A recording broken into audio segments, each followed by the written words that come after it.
Oke, recording start. Bismillahirrahmanirrahim. Assalamualaikum warahmatullahi wabarakatuh. Perkenalkan, nama saya Rizky Aditya Surya Pratama atau biasa disingkat SP, SSIMT. Lalu pada video kali ini, yaitu mata kuliah Kalkulus 2, di pertemuan kelima ini saya akan membahas mengenai PDB atau persamaan diferensial biasa. Ya, jadi karena materinya untuk PDB ini sangat banyak, saya harap selain dari video ini, Anda sekalian juga baca terutama dari buku teksnya itu buku Purcell ya untuk PDB ini, karena ini merupakan suatu materi yang sangat penting, terutama digunakan untuk ke depan materi kuliah ke depannya juga gitu. Oke, itu kira-kira inti dari video kali ini. Jadi lebih fokus ke konsep overview dari PDB itu sendiri. Oke, kita mulai saja. Jadi PDB atau persamaan diferensial biasa. Saya mulai dari definisi seperti biasa ya. Apa sih PDB itu? Jadi PDB adalah persamaan yang mengandung fungsi yang tidak diketahui dan turunannya. Contohnya, yang pertama adalah dy dx sama dengan x plus 5.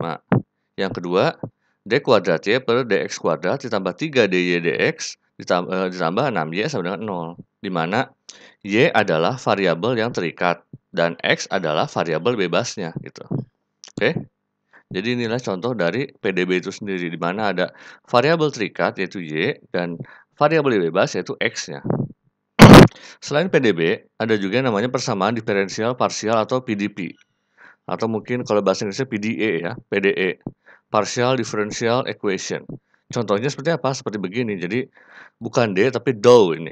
Ini adalah turunan parsial dari dou kuadrat U ditambah per dou X kuadrat ditambah dou kuadrat U per dou Y kuadrat sama dengan 0, di mana U adalah variabel terikat dan X dan Y adalah variabel bebas. Jadi X dan Y di sini adalah variabel bebas, sedangkan U adalah variabel terikatnya. Itulah kira-kira bedanya antara persamaan diferensial biasa PDB dan persamaan diferensial parsial atau PDP. Oke, saya lanjut ke order persamaan diferensial. Jadi persamaan diferensial itu ada yang utamanya ada dua order ya. Tingkatnya itu tingkat persamaan diferensial itu adalah tingkat tertinggi dari turunan pada persamaan diferensial. Di mana untuk materi video kali ini saya akan fokus ke order 1 seperti ini contohnya dy dx sama dengan x plus 5. Kalau yang order 2 akan saya bahas di pertemuan berikutnya yaitu seperti ini contohnya. D kuadrat Y per dx kuadrat ditambah 3 dy dx ditambah 6y sama dengan 0. Ada kuadratnya gitu, ordernya. Oke.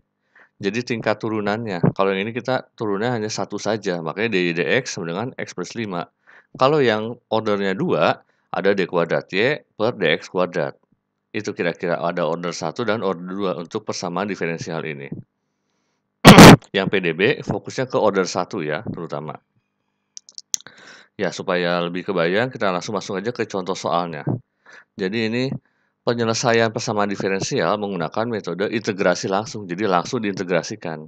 Contoh, selesaikan persamaan diferensial berikut.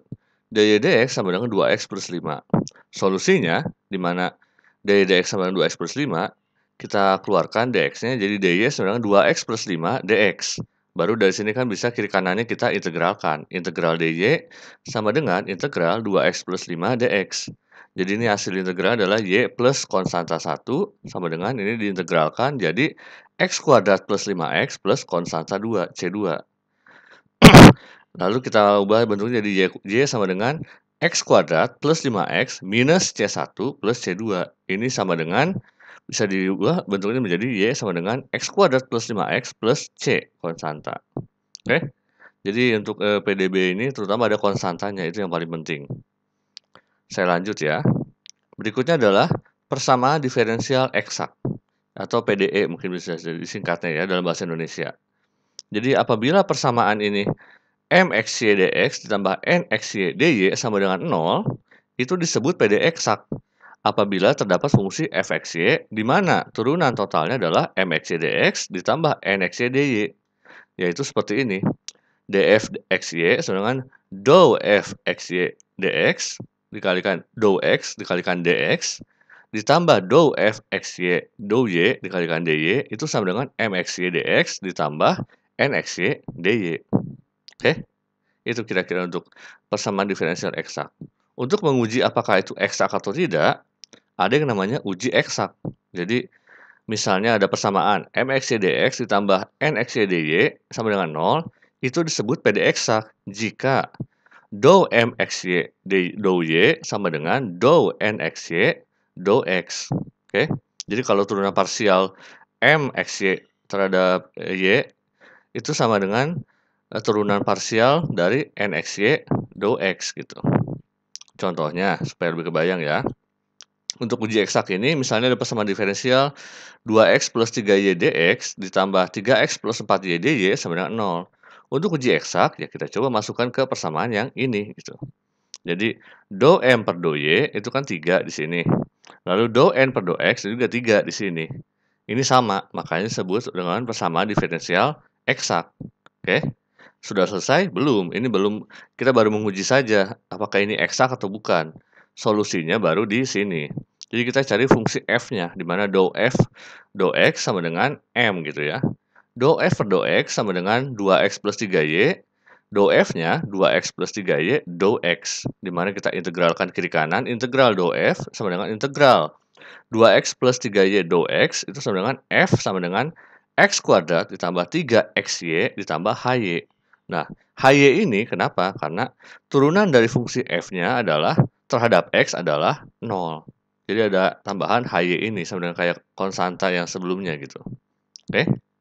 Kira-kira seperti itu mengenai uji eksak ini. Contoh soalnya. Lanjut adalah, nah ini, faktor integral. Jadi ini juga penting ya. Jika persamaan mxy dx ditambah nxy dy sama dengan 0, itu bukan PD eksak. Jadi kalau setelah diuji eksak ternyata tidak sama, jadi kan bukan persamaan diferensial eksak, itu dapat dijadikan persamaan diferensial parsial. Di mana persamaan di atas dikalikan dengan faktor integral. Nah, faktor integral itu seperti apa? Seperti ini lanjutannya.